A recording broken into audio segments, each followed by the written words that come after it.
Good evening and welcome everybody. If you're seeing these images on your screen, these images are of Salil Tripathi, the author who was in fact suspended suddenly from Twitter after he shared a poem for his mother commemorating the demolition of the Babri Masjid. This is what Salil found when he tried to log on to his Twitter account. Suddenly, it said suspended. Now, Twitter yet again finds itself at the heart of a very, very polarizing conversation. There are those who believe that Twitter has leaned against liberals and progressive, and there are those who believe that Twitter has shown an arbitrariness that it can't quite explain. The social media platform itself has not really explained what has happened and why, but yet again we find the familiar right versus left confounding the debate around free speech. On the program today, we're here to raise the larger fundamental question.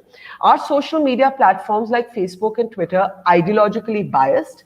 Or are they run by a kind of algorithm of their own, a technology that doesn't actually seem to apply a human mind and ideological filter? Or do their policies vary from country to country depending on what the dominant political narrative of that country is? So these are some of the interesting questions on the program today. And let me introduce two of our panelists on the program. We're joined by Nilanjana Roy. Nilanjana Roy is an author, a writer, a journalist, and a reviewer, a literary reviewer and critic. And we're also joined by Anurag Saxena, based out of Singapore, who's long worked on policy matters and on preserving Indian heritage, among the many other hats that he does wear. Let me start with you, Nilanjana. Of course, the irony is that Salil also has devoted a lot of his life standing up for free speech, which is why you kind of see the outrage that you do. You've had some of the world's most prominent authors, ranging from Salman Rushdie downwards, actually protesting against what's happened. What do you think is at the heart of the matter? Good to be able to talk about this. I just spoke to Salil and there's still a lot of confusion over why he was suspended. The only request he's had from Twitter is that he delete a private list of individuals whom he doesn't want to interact with, but that list is not open to the public. He hasn't received any explanation either. So the question is not necessarily, the Babri Masjid poem that he tweeted, which was actually quite moving and concerned his mother's reaction of horror to the demolition. I'm not sure that, neither is he sure that this is the reason. But the question moves to the whole thing of whether suspensions are arbitrary. Ideologically speaking, I'm not entirely sure. My question is, should something like Twitter or Facebook have that kind of power? Should their process be opaque? I think on both sides, it's more not liberals necessarily, but let's say critics of the government, from Kashmiris back in 2017 to anybody who speaks up against the current government, does feel that the social media platform has shadow banned or suspended a lot of accounts. And I'm not sure that this is a right versus left issue as much as it is an issue of how much power should social media networks have and how much transparency should they offer. My sense is that the transparency should be a lot more and that the power should be much more limited. So you're not actually per se seeing this as a necessarily ideological intervention by Twitter. You're actually seeing it as more arbitrary and actually incomprehensible to people, Nilanjana. Am I reading this right? You're not seeing this as necessarily favoring one political narrative over the other. I think that was the initial assumption, simply because his account went down just after he tweeted about the Babri Masjid. And also because Salil, being, outspoken and a true patriot who has pretty much criticized every government that's been in power and felt free to say what he felt, has also written recently for foreign policy, saying that the state of democracy is shaky. And I think people are jumpy and nervous and very, very worried about not just prominent voices, but I think we're very worried that different points of view are being silenced. Yeah. And it seems unfair. It seems unfair also because we know that so much hate speech, and this is not necessarily from one party, but we know that a lot of hate speech goes unchecked. Arbitrary is the word that I would look at. I would say that this seems, at the very least, Twitter should give people they suspend a good reason. They should let them know what the problem is. Yeah. Anurag, interestingly, I see you kind of almost agreeing with Nilanjana that perhaps ideological fault lines do not necessarily help us understand what guides platforms like today it's Twitter. At another time, it could be Facebook. We've also seen larger debates around whether these platforms are ideologically biased. And depending on who you talk to on these platforms, both sides will accuse the other of being biased. But perhaps the truth lies closer to what Nilanjana is actually talking about, that there's a behemoth, that these are now today's version of big media. All of these tech giants, and actually they're able to sort of intervene as and when they please without explanation to their users. How do you see this controversy? And would you speak up, even though you ideologically do not agree with Salil? Would you speak up in favor of his account being restored? Well, I think the question isn't whether I would ideologically agree with Salil or not. The question is slightly different, right? We are, and I agree with Nilanjana, it is not a left versus right debate. This is a debate of constitutional rights. This is a debate of India's ability to influence organizations that are in India or corporates that are in India to protect the freedom of speech that is guaranteed to us by the Constitution. Now, again, like I said, there's a fair chance I don't agree with Salil on most of the things he says or writes or does. I might have a screaming objection to many of the things that Salil does. But the question really here is about any organization having the ability to prevent a citizen from putting forward his point of view. The bigger question I have is how often do we extend this privilege that is being extended to Salil to a lot of people who might be on the other side of the ideological fence when they are suspended or when they are prevented from speaking. And I think that's a larger debate we should be having today.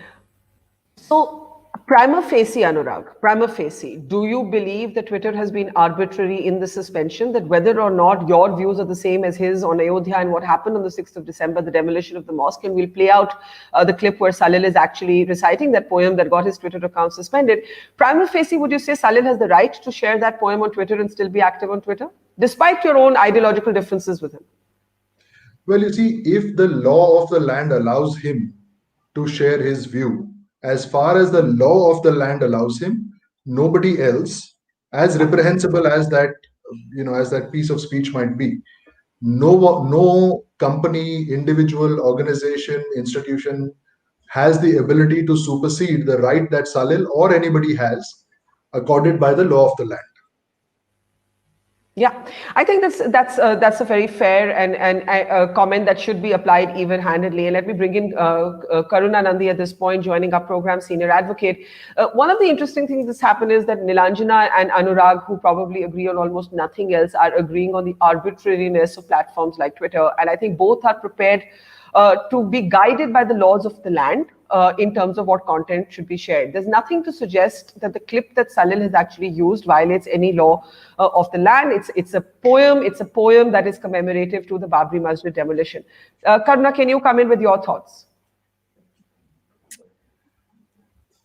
Well, I don't think that the law of the land is, I think it's a bit more complicated than that, because there are also contracts that these platforms have with their users, and quite legitimately so, because they might have a much more nuanced understanding of what hate speech is. They usually don't, but they could. In the contract, you see, in the user agreement. Let's be clear that the law of the land is not necessarily that great on hate speech. You still have Section 295A, which is misused all the time, that even though it was read down by a constitutional bench,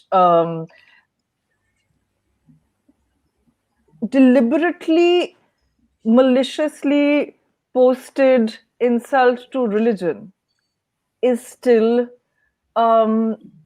criminal. And so that deliberate and malicious bit gets not read. And the insult to religion is something that gets taken far too seriously, right? So the kind of hate speech that we have seen on Twitter, where I do agree with them, is that I think that there needs to be a common value system with regard to speech at its very base, a very basic commonality, so that the right and left and everything across the board, because I think the right left binary is honestly nonsense, can agree on particular values. Right. Now, what are those values? Those values are that there has to be sort of transparency, there has to be neutrality, there has to be an appeal system, because Facebook now has an oversight board. It's not doing particularly well. It's called the Facebook Supreme Court. It's not doing particularly well. But then at least there's some kind of appeal system. And plus, where I do agree with them, I think that there must be writ jurisdiction that must apply, actually, a hands-off sort of approach by the courts, a Wensbury principle approach, if you will, that only if it is so unreasonable that no unreasonable policymaker on such a platform could make such a decision. Right. Should the courts intervene. At the moment, they're not amenable to jurisdiction. We'd have to say they're kind of like the state. And Twitter is very much like the state, right? In the sense that it has these functions where you have all these heads of state. You don't have, and there are ways in which you can only approach a politician on Twitter effectively, right? For example, your own MP. Where I disagree, and where I disagree with liberals, whether they're from the right or the left, is that I think that we have come to a point where power is used disproportionately with regard to particular kinds of speech. And I think that the liberalism and just a bare reading of the Constitution and the constitutional provision, unless you read it all together, and I think reading it all together is very important, means that you're missing out the fact that there is huge corporate, political, governmental collusion in a large number of cases. We miss the fact that there are extrajudicial and extra-governmental mobs that control speech. We're missing a lot of facts that are not just on paper. And so I think that when we are discussing speech, we can't look at it in isolation. We have to look at the kind of hegemony of hate that has taken over our country, and it has to be examined on that basis. However, in order to facilitate a discussion and a commonality, there is a base that we can agree on, and there is a base that we can discuss. I think that's a really interesting point, that actually when Anurag says that the law of the land should govern this debate, one, I think, Aruna, you make the point that the law of the land can be interpreted selectively, and it would be best if the courts were to not intervene except when they really needed to. It should not need to go to the law of the land. But to the collusion between power, dominant narratives, governments, corporates, but there's also the larger thing called cancel culture. And cancel culture is actually a very confusing thing for all sides of any ideological debate, because there are boycott calls, for example, there are calls to take people off. Somebody sees one thing as hate speech, the other person may be completely absolutist on the notion of free speech, even if what's being said is absolutely odious to them. So I don't want to get in Nilanjana and Anurag on this sort of entire concept of cancel culture. But also, Anurag, frankly, while that's a larger debate, I can't see how it applies to Salil's example. Go ahead, Anurag. Well, I think quickly to respond to Karuna's point, I agree and disagree. While there is a contract between an individual user and a platform, let's assume they're a platform, and let's not get into the debate of, are they a publisher, are they a platform? It is subject to the law of the land. The law of the land could decide that the contract is void ab initio. It is null and void, if not void ab initio, if it contravenes with some existing constitutional right that a user has. Exactly in the same way that you and I can't enter into a contract where I give you 1,000 rupees and you give me nothing back in return. Right? Mm-hmm. Now, coming to Barkha's question, well, cancel culture is real. I mean, we're looking at the clash of ideologies globally. The world is becoming more polarized. It's neither good nor bad. It is what it is. More often than not, if you were to just run a very simple Pareto analysis, I mean, look at the US. You have Joe Rogan and Ben Shapiro and Jordan Peterson, who are prohibited from speaking on campuses. And one would think Campuses are areas or platforms where free speech, where new ideas, where challenging your, you go to campus to challenge your ideology. I don't see very many of the alternative having taken place, either, and I mean institutionally, either in the US or India or indeed in most other countries of the world. Look at us. I mean, we talk in generic terms right now. A question for everybody on this panel who's fighting for Salil Tripathi today. And I'm just using a metaphorical example here, when a true Indology gets suspended multiple times over, how come all of us, all of you on this panel, don't set up shows and fight for his right to say what he has to? Doesn't matter if he's right or wrong. Doesn't matter if you agree with him or not. So I think we have to discuss that larger issue of cancel culture, which predominantly has been forced down one ideological side by the other. And I think that's really quite dangerous if we can't even have a conversation to find common ground, you see. And I think we're all agreeing that we have to find that common ground, irrespective of how much we may clash on other ideological principles. Nilanjana, I know you're wanting to come in on a couple of points. One, you're concerned that even things like mass reporting can sometimes be misused.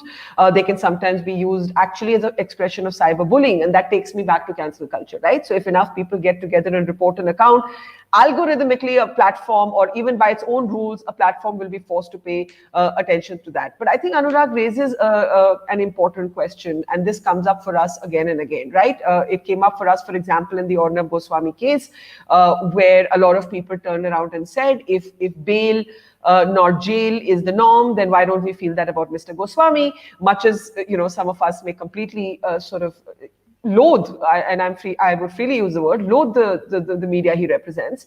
And likewise, the right wing should be asked why that personal liberty principle is not being applied to a Sudha Bhardwaj, to a Gautam Navlakha, to a Stan Swami. And if you were to take that down here, Anurag is saying, would you and Karuna be exercised over the suspension of Twitter accounts that you did not care for or you did not agree with? And I think these are valid questions. Okay, to take them in order, I hope you can hear me.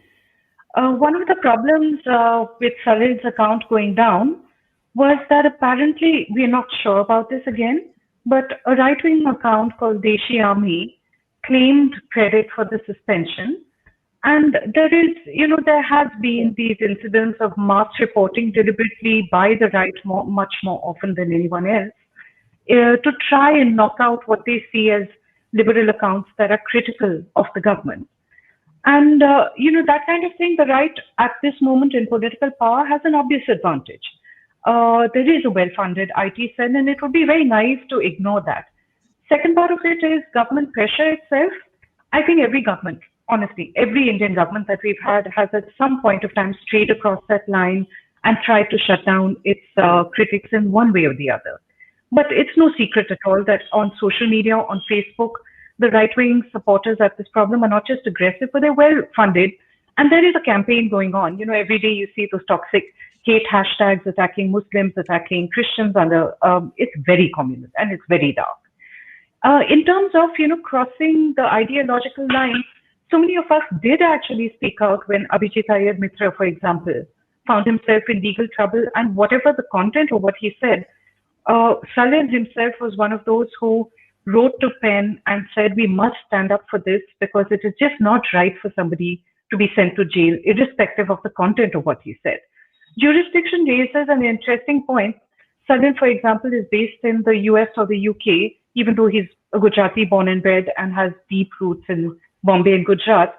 So, does Twitter India have jurisdiction over him? That's one. Cancel culture, I'm not a fan of it, honestly, in the extreme form that it's used in the liberal world. I don't think a boycott is an answer to everything. I really don't.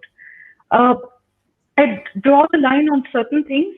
If an account, any account, is repeatedly putting forward absolutely false and patently provable false facts as false non-facts as the truth, then I think it's absolutely fair for a platform to look at that and say that this is dangerous. But the irony of it is that, the account that's been suspended, Salil's account, Salil is the first person to speak up and say, be very careful about how you form and apply hate speech laws, because in your rush to defend us from the obvious harmful effects of hate, you don't know what else you might choke off. And I think Yeah. that's something I would really like the right wing to come across the fence, and instead of only standing up, and this is completely true of all my years on Twitter, I have so rarely seen the right actually stand up for Perumal Murugan and the rest. It was marvelous, though, to see Makaran Paranjpe today tweet in favor of Salil. And I look at that and I think more of us should forget our ideologies and come together and say, this is overreach by a platform. It doesn't matter who it happens to. We have to stand for the right, the principle, and not the personality. Okay, And I know I both. would like to see more of that happen. Okay, Anurag and then Karuna. And there's an interesting comment on the screen who says it's also the right of people to protest only for the people they like or they relate to. It is for authorities to enforce that principles apply uniformly. So he's saying government, but I think this is an interesting point that, you know, when you stand up for principles, are we entitled as citizens to just stand up for the issues and the people we relate to? And does that role of enforcing the principle actually belong to those running the platform? I think that's an interesting question. Anurag, you wanted to come in? Go ahead. Well, just on a point of order or a point of fact, rather, I have to call out, perhaps I'm ignorant about this, but just purely factually speaking, Nilanjana, you know, Barkha mentioned and you mentioned half a dozen so-called right-wing accounts that asked for Salil Tripathi's account to be reinstated today. I am one of them. Vivek's one of them. Makarand is one of them. There's a whole bunch of us that have actually fought for his right to free speech, as I have here. I would really love to see one tweet from you saying true Indology or any one of the so-called right-wingers need to be reinstated. I would love. It's not a woke discussion about ideally what should happen. I would love to see evidence of the claim you make that there is bias when it comes to one side not supporting the other. I honestly, in my experience, it's the other way around. Okay, Nilanjana, quick response and then Karuna. Yeah.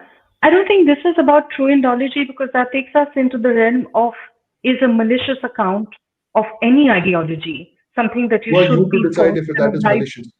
How do you get to decide that's malicious? That's the challenge. That's my personal opinion, and why you're speaking over me. Let me finish. All right? Sure. On the other hand, there are many other right-wingers whom I have personally, and you know, we don't need to get into a laundry list out here. I will leave it at this to say that there are a lot of liberals who have stood up, whether it was an Abhijit in trouble or anybody else, you know?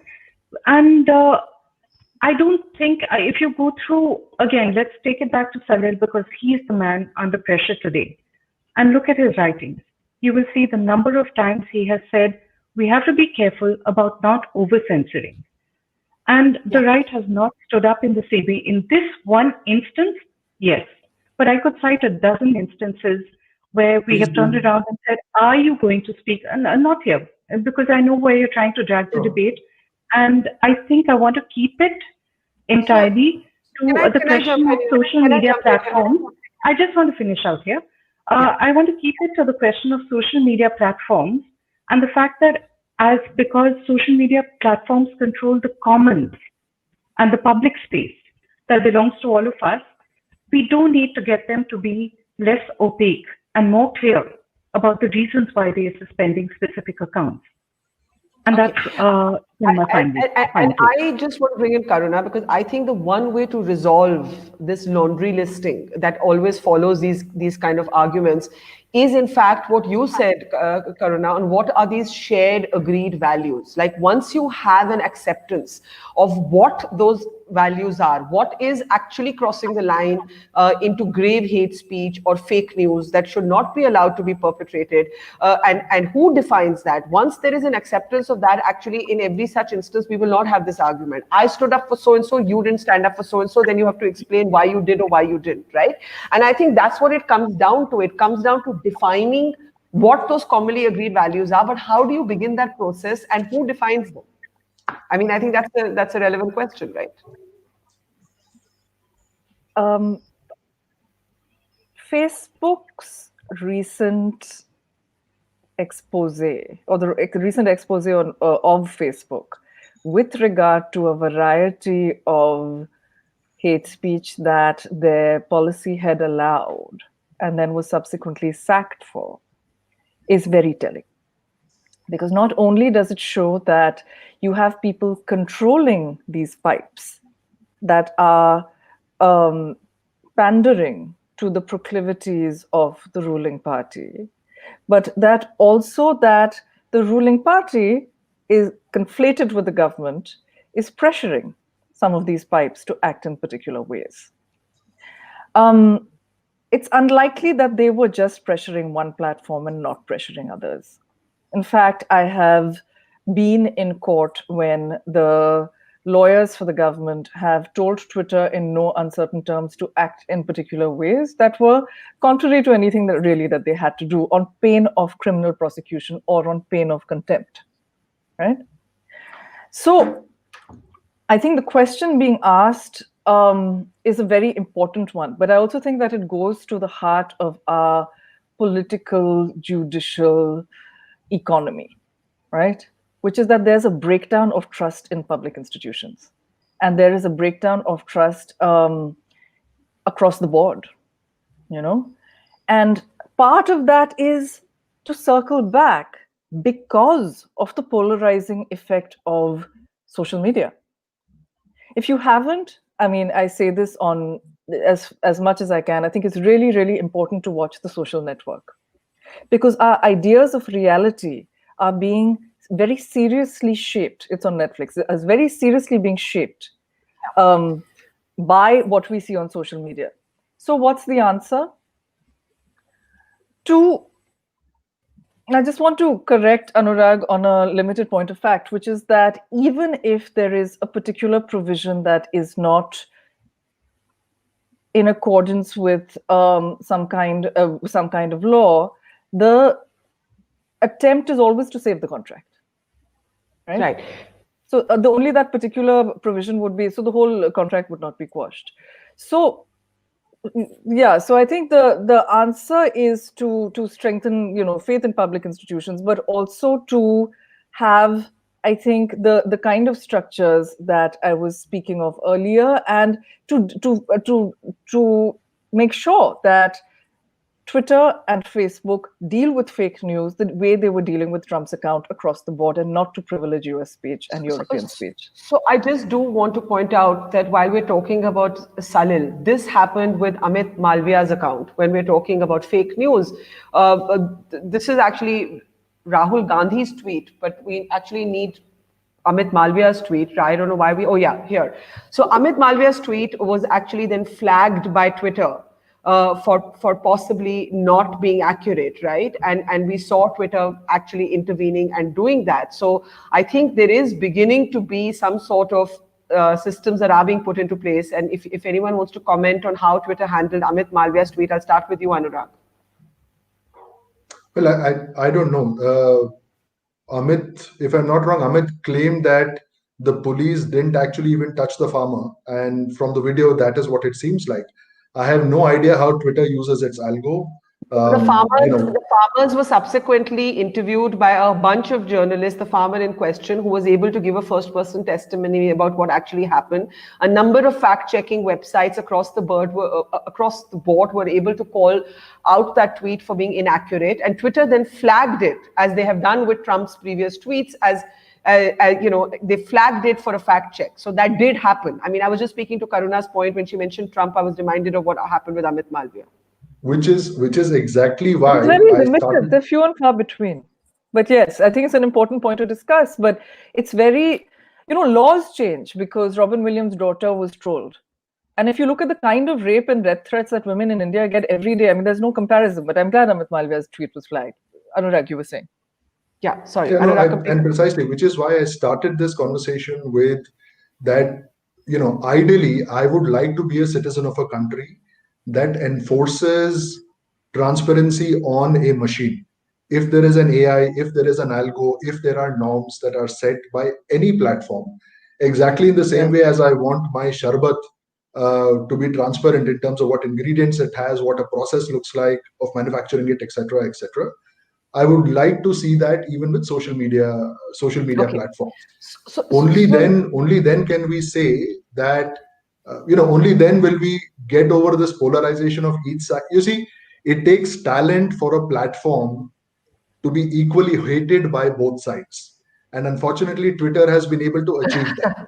Right? Okay. Sorry. Yeah, sorry. Go ahead. We have a few minutes left. So what I want to do is actually play out Salil's poem. And to me, it actually, I'd be curious to see what all of you feel after you hear this. What happened that someone needed to complain about this and felt that an account should be taken down on account? My mother's fault. You marched with other 7-year-old girls singing songs of freedom at dawn in rural Gujarat, believing that would shame the British and they would leave India. 5 years later, they did.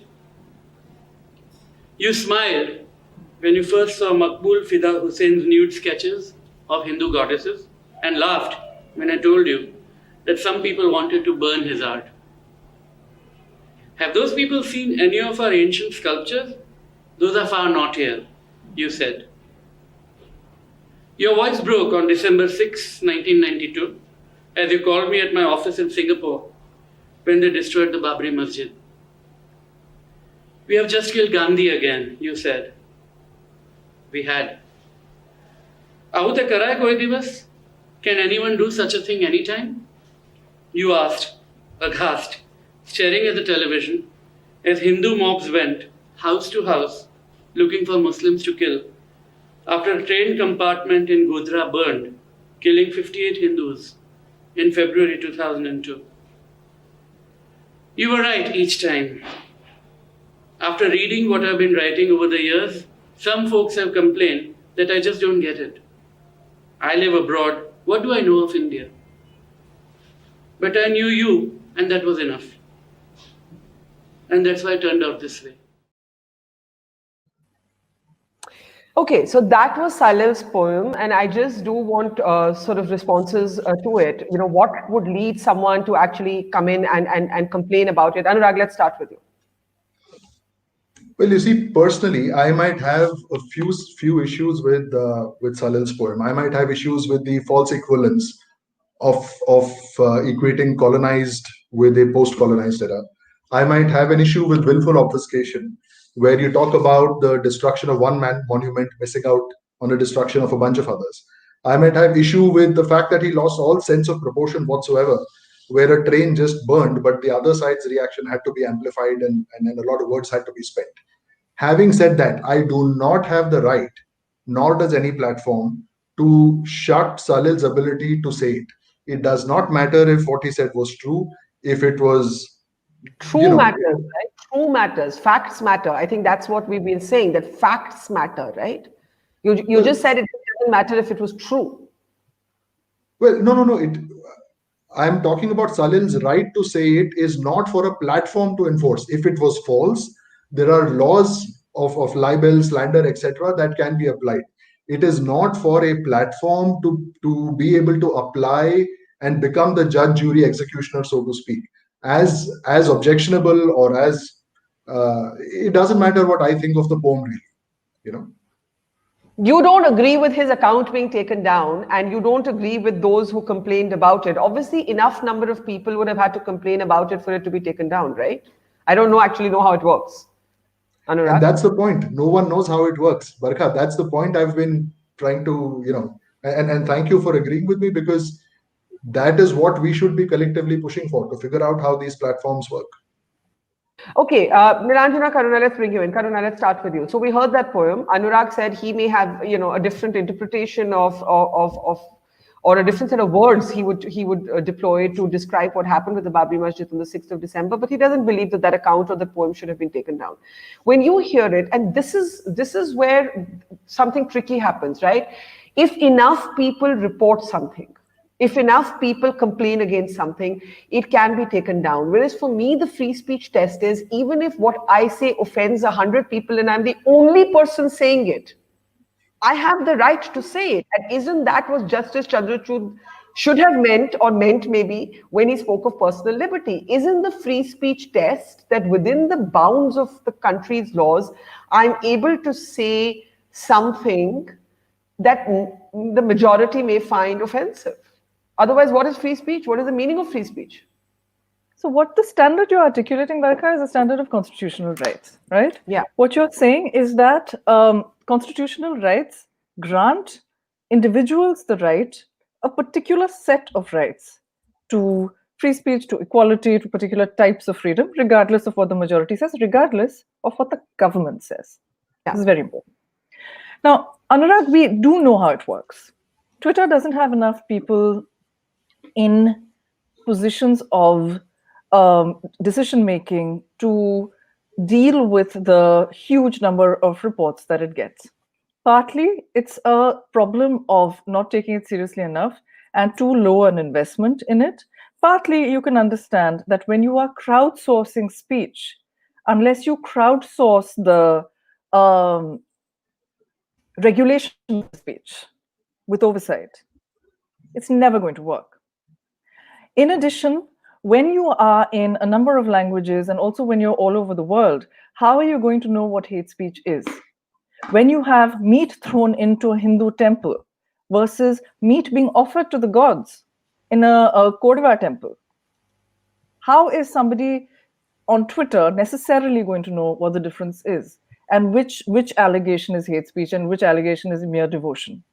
Quite apart from the fact that, are you going to have people in Namibia and Madagascar and Coorg and Bulandshahr? Because speech is contextual. I think that part of the solution is that Wikipedia, a Wikipedia style, deeply imperfect, but it works somewhat. A Wikipedia style of crowdsourcing editors. And Barkha's smiling because I've possibly plugged it before on a show. No, I'm smiling because Wikipedia gave me 3 husbands I didn't have. And there's a problem with crowd editing as well, because people can just put in whatever they want to. And so Precisely. Did you correct it? I actually have a You have friend the who I ability call, to correct it quite easily. but I have a friend who I call my Wikipedia husband, because no matter how many times I edited it, somebody would go and re-edit it. So now that's his designated name, my Wikipedia husband, right? So I think there is also a problem with crowd editing, but go ahead, complete your point. Yeah. No, absolutely. Which is why I think that a Wikipedia style, deeply imperfect though it is, with oversight, right? Editing system where only based on your credibility do you then get certified as you, and that's when your edits get taken more seriously or less seriously. And I think that is something that would improve the current system. When I hear that speech, though, Barkha, related thought occurs to me, which says that there are laws against Holocaust denial, and there's a reason for that. And there are laws against Holocaust denial in many, many countries in the world, because if we pretend that it never happened, it is much more likely to be repeated. There is a whitewashing of history that's going on today in this country that has to be taken extremely seriously. And the erasure of Salil Tripathi's poem from this platform and is something that I think is along those lines. Because if the Gujarat pogrom is to be denied in this manner, then we are much more likely to repeat it. I'm going to end by saying that we must take into account, so it's not apparent here, it's apparent in lots of other situations, governmental and quasi-governmental roles in this, because that's where the pressure comes from. There's no evidence of that here. I mean, I do not look at this and see any evidence. I'm saying there might be cases. Perhaps not here. I'm speaking in a larger sense. It's absolutely clear in Facebook. It's absolutely clear against Twitter. There was a contempt case recently in court, and it's against Twitter. In a number of cases, it is clear. Okay, then Anjana, you were wanting to come in. Let me just unmute you. Sorry, and then Anurag. Yeah, just 2 simple points.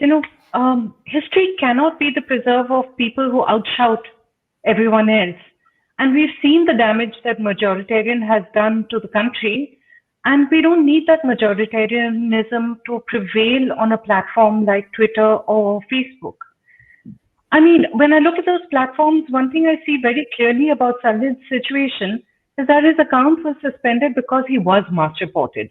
And we don't need to be shy about, we may not know specifically what he was mass reported about, we're looking at the Babri poem and seeing Hello, that is a Salil. problem. Good to have him there. I just want to make one simple point before Salil comes in, and that is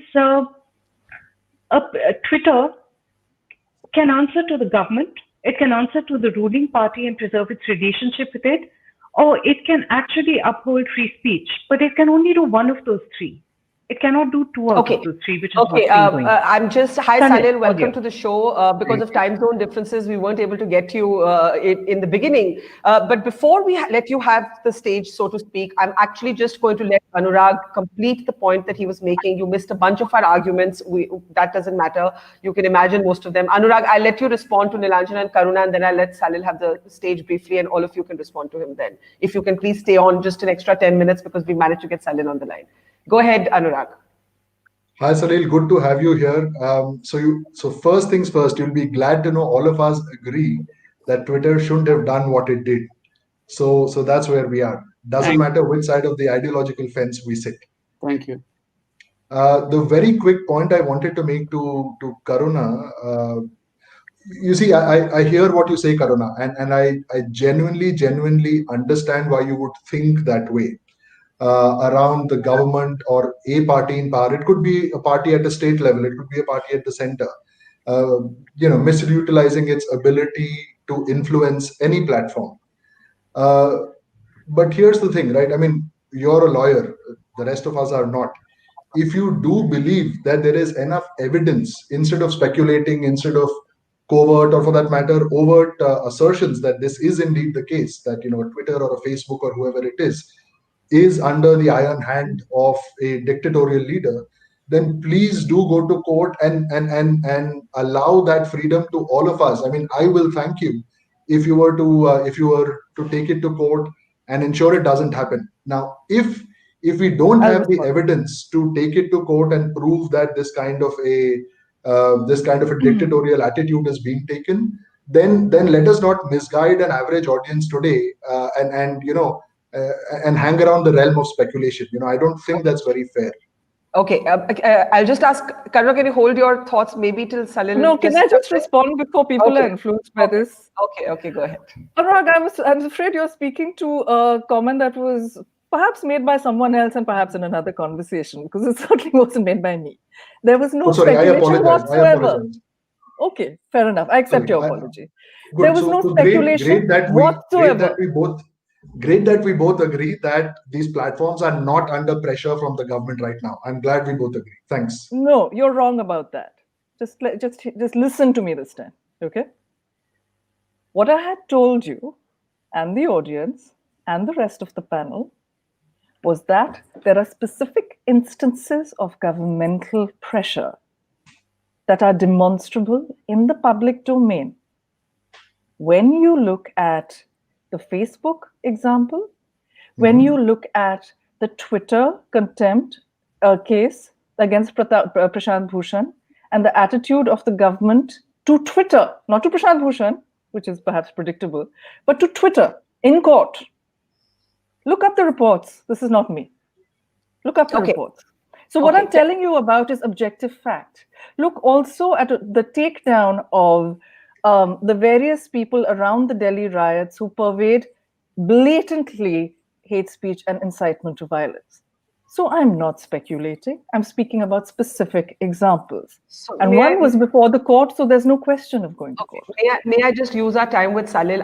I'm sure you can all react to him and then bring in your concluding comments after he has spoken. Hi, Salil. How taken aback were you to wake up basically to actually this is what happened to your account? It said account suspended, right? And none of us really know, because Twitter has not explained what happened. We actually did share the poem that you read out. Our viewers were able to see that, so we don't have to revisit that.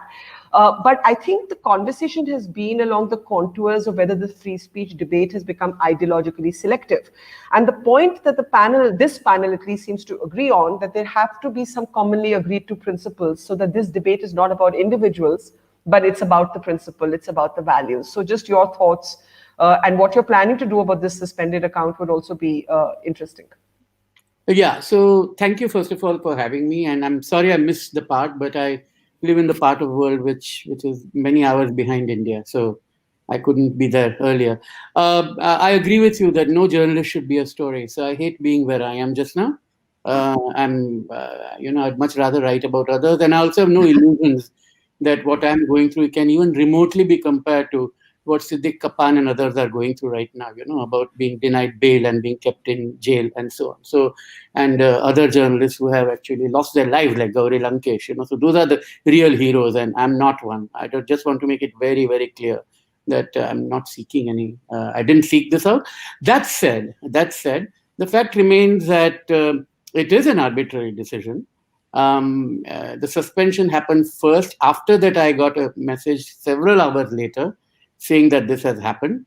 And by then, of course, there was outrage by many people. I'm particularly grateful to many friends who have spoken, who I won't name because they know they are friends. But I was all the more grateful for two people who have sparred with me on Twitter all the time and criticized me often, who spoke out for me. One is Vivek Agnihotri, with whom I disagree most of the time, and the other is Makran Paranjpe. And I'm grateful that they, chose to get out of this and actually spoke up for that. So thank you for that. My friends know, and I'll always be grateful to them. So I don't have to mention them about this.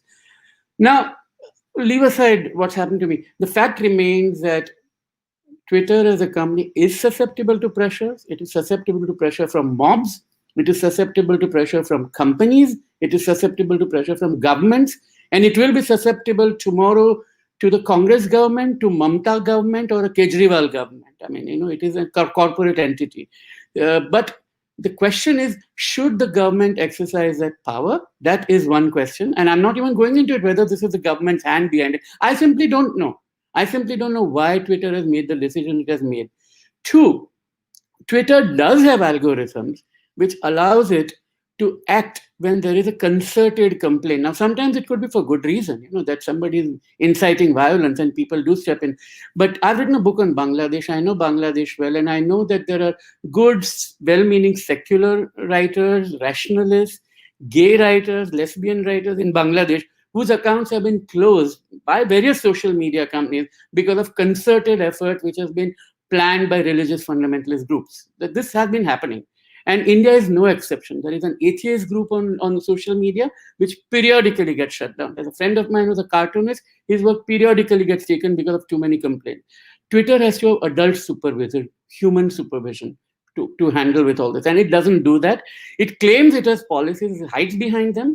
And then it claims it is not an editorial entity. It is only a carrier. If it is a carrier, it should allow everybody to speak, from Donald Trump down to the most bigoted fundamentalist on the other side of the spectrum. At one hand, and if it is not going to, if it's going to exercise an editorial judgment, then it has to be abide by at least the code of ethics of journalism, which it does not do. So I think that it raises a very fundamental question about what are the human rights responsibilities of social media companies. They don't know. They claim they know. They have a huge market power. They can shut us down if they want to, and so on. And which is a right. It's just that it's an untenable system. And all that we can do is keep talking, keep arguing, because Amartya Sen said we are argumentative Indians. What are you planning to do? Are you planning to contest this? Are you thinking this will just take care of itself? Is it not important enough? Does it raise a larger principle? And do respond to the sort of commentary that sometimes is pointing out to what is selective principles around free speech, which is where Karuna made the point about reaching a consensus on shared values, agreed to values. So it doesn't really matter if you're right and left. It doesn't matter if you're Salil Tripathi or Vivek Agnihotri. We would not be determining this on the basis of which one you are, as long as you are within the framework of a few things. Not telling a deliberate lie, not deliberately propagating sort of fake news. And then the last would be hate speech. And that's where Anurag made the point, who's going to define that? Who's going to define hate speech? So, okay, there are lots of questions to unpack here, and I know you'll have limited time, so I won't go into all of them. I have thought about some of these. So hate speech is in a way the easier one, because to say that X people are stupid is a stupid statement to make. But to say that go out and kill X people because they are stupid, that is incitement of violence, right? So I think we need to distinguish between hate speech and dangerous speech. Hate speech is not the speech you hate, which is what it has become, particularly in India, that if I don't like what you say, I'm called a hate monger. No, it means I might think that X is stupid, but it doesn't at all mean that it's something that should be prosecutable. I mean, but that's one view.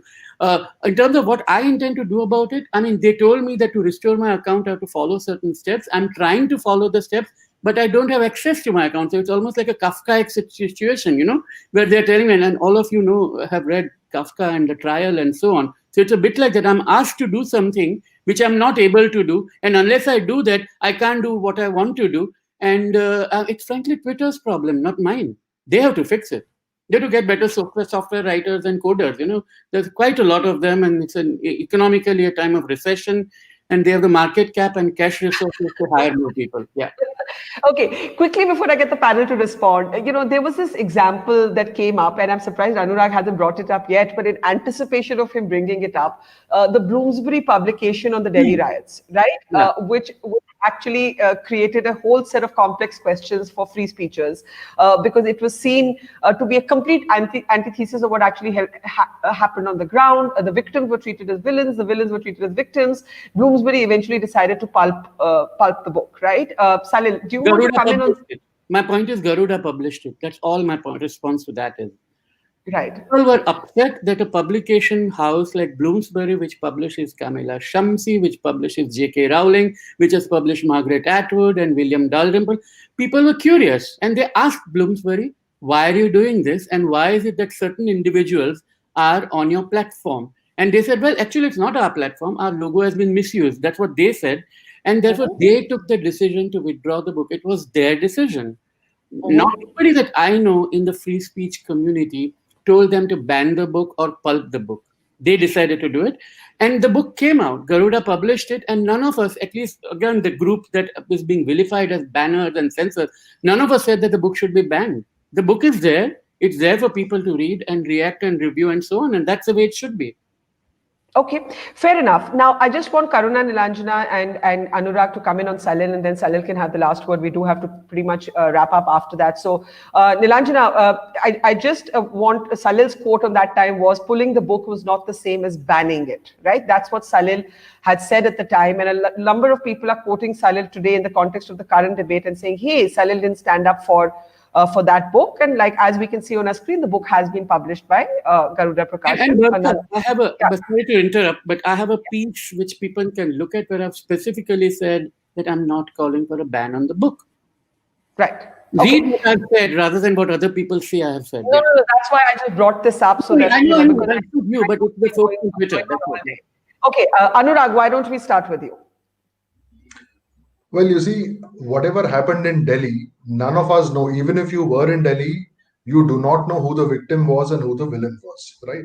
Which you is know who why the victim was. You may not know exactly who the victim was. And villains were those who said people should be hit and attacked. Yeah, you know who the victim was. We know who the victims were. We know who the victims were. I personally met a whole lot of them.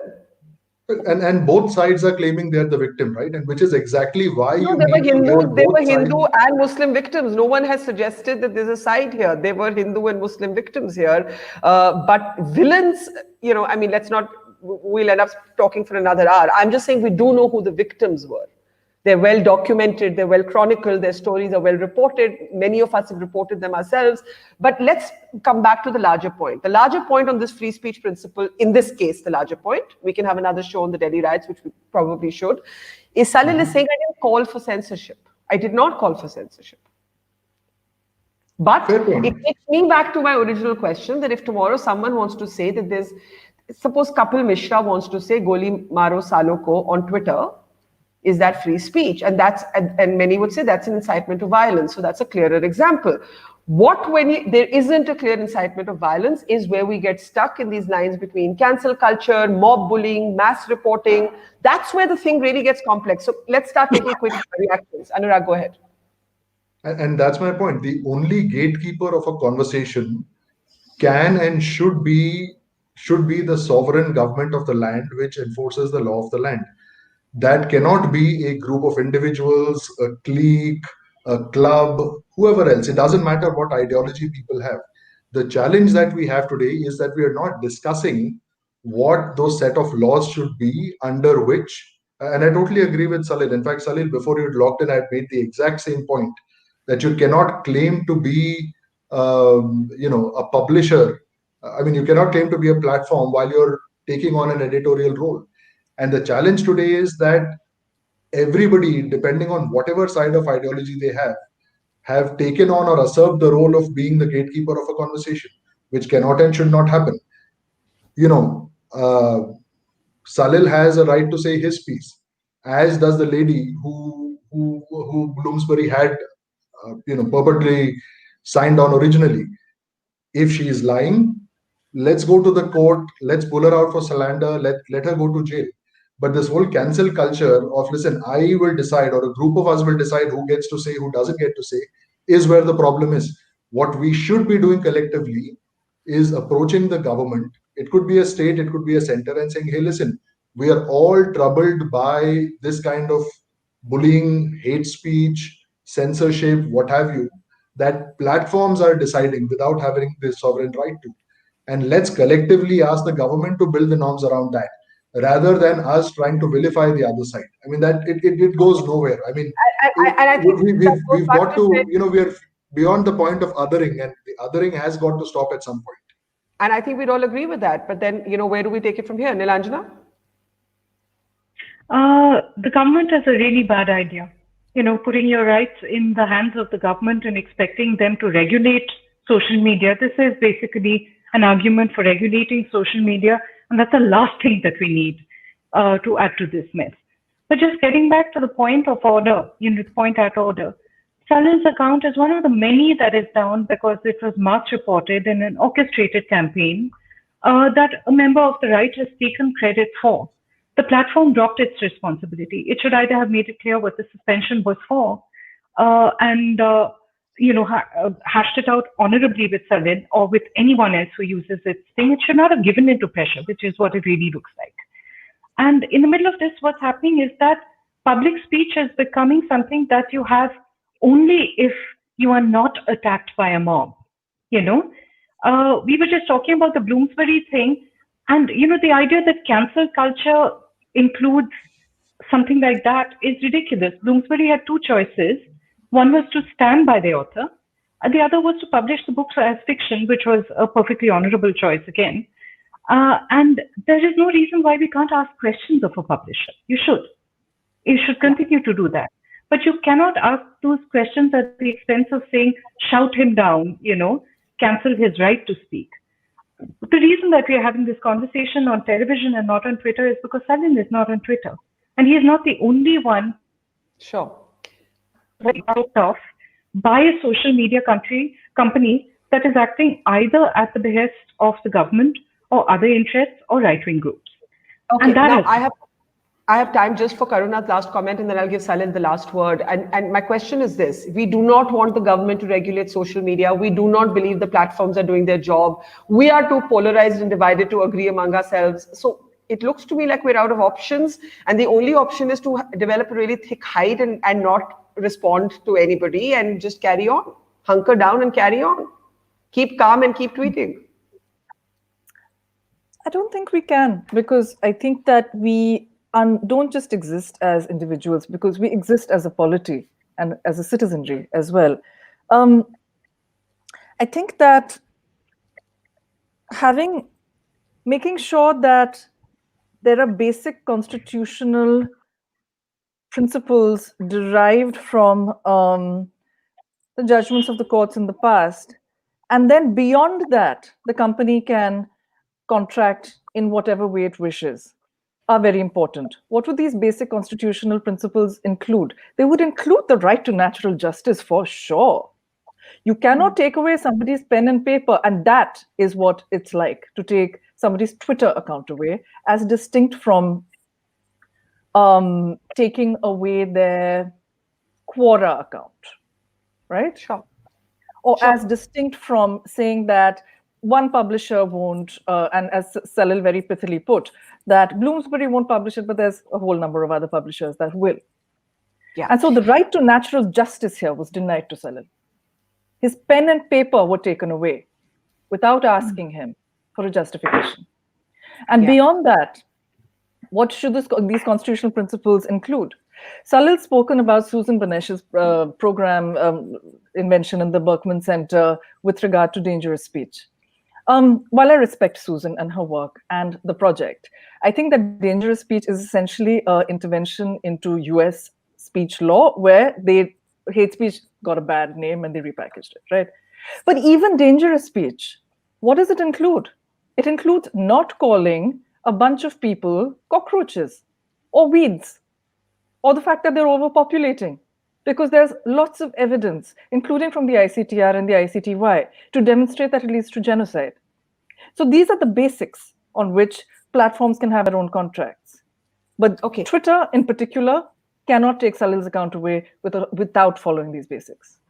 Salil, and the courts should enforce that. Sorry.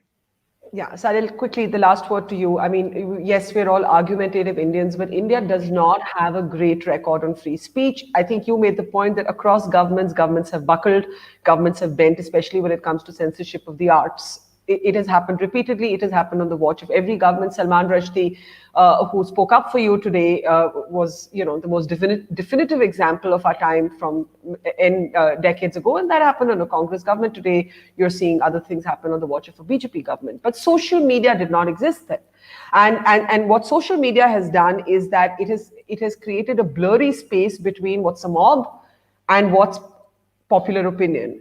And I'm arguing again and again that it shouldn't actually matter, because a platform's role, if we really have free speech, should be to uphold the right of the individual. It shouldn't matter what the hashtag is. It shouldn't matter what the trend is. You can be that one person who wants to buck that trend, and you should have the space to do so. So just last thoughts, Salil, I've got to close after that. Yeah, sure. No, a lot to unpack and a lot. I agree with both Nilanjan and Karuna. I mean, I agree with Anurag at one level that yes, it would be good to have some neutral arbiter. My mother's fault. And is the right one for that is a different question. I don't think the government is the right place for that, because virtually almost every government in the world has a problem. Carl Bildt, who was a foreign minister of Sweden, once told us at a meeting that, if you live in a democracy, you should not worry about surveillance. And a human rights expert in India said that, no, if you have a surveillance society, it is not a democracy to start with. So I think it's worth bearing in mind these distinctions when we do it. So it's nice to say that there should be some system, but that has to be rule of law. And the rule of law should be far more liberal for free speech than what we have in India. We have free speech, but Salman Rushdie called it the but brigade. We always have caveats. 19 article, yes, but then there is 1 and then 1A and 2 and 2B and 3C and then literally anything. And, then as Busy Bee said during the emergency, we can talk only about cricket and mangoes after that. And maybe not even cricket. And even mangoes, after Akshay Kumar's great interview with the Prime Minister about whether one to cut or suck or how to eat mango, that can be a politically difficult topic. So maybe let's not go there. So that's one. But I think we are in a situation where this policing of speech is a problem. Karuna, you're right. Dangerous speech is from the American system. And yes, terms like termite, which the Indian Home Minister has used for refugees coming from Assam, coming into Assam from Bangladesh, is a problematic term too. But who is going to arbitrate? It should certainly not be a private corporation which is accountable to nobody but its shareholders. I think that's the fundamental problem. How to fix it? We will keep arguing. We will not have a solution, and certainly not on one show today, but we have to keep talking about it. That's the only way forward. Okay, thank you, Salil. I think all of us agree that we hope to see you back with your new age pen and paper, as Karuna called it, very soon. So see you back on Twitter. Looking forward to more arguments. By the way, everybody thinks only the right and the left argue amongst themselves. Everybody argues with everybody. I've had 12.5 arguments with Salil myself. And from the right. I was just going to say, Barkha, you've been very modest about it. You have been vilified so much on Twitter, unfairly, unjustly, with graphic threats to you. And I've spoken out for that, but that's not why I'm repeating it here. But heart goes out to you and solidarity with you. Thank you everyone, and hopefully to those shared common values. I think that's Karuna got to the hub of that. Someone has to be able to agree with a set of values where the individual doesn't matter, the principle does. And I think it's correct to say that these platforms are now our pen and paper. They are our pen and paper. They are our thoughts. They are us. And therefore, we have the right to expect much better of them. And we have the right to ask for safe spaces in terms of safety to us, our personal safety. So Anurag, Karuna, Nilanjana, and Salil, and see you back on Twitter very soon, Salil. I'm sure you'll be back sooner than we can like MacArthur said, like General Douglas MacArthur said at Leyte, I shall return. I'm sure you will, and to many more arguments about cricket, mangoes, and much else. Thanks for watching, everyone, and see you soon. Thank you.